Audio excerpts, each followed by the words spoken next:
Ito ang GMA Regional TV News. Balita sa Visayas at Mindanao mula sa GMA Regional TV. Pasintabi po sa mga kumakain, isang putol na binti ng tao ang nadiskubre sa tambakan ng mga basura sa Talisay, Cebu. Sara, paano napunta yung binti roon? Rafi, posibleng nahalo raw ang putol na binti sa general waste ng isang ospital.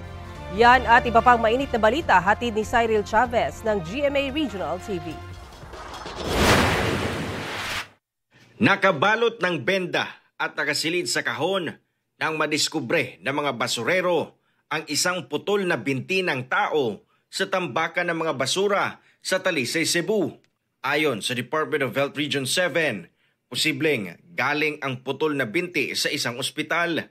Nagsasagawa na raw sila ng investigasyon kaugnay nito. Batay naman sa investigasyon ng pulisya, posibleng nahalo sa general waste ang putol na binti na isang pathological waste. Ibinalik na sa ospital ang putol na binti para sa tamang pag-dispose. Nag-iimbestiga na rin ang DOH Region 7 at inaaral kung mananagot ang ospital. Arestado ang isang lalaki matapos ireklamo umano ng motor napping sa Cagayan de Oro City. Ayon sa pulisya, nanlaban ang 27 anyos na lalaking armado ng kutsilyo. Sugatan siya at ang isang pulis.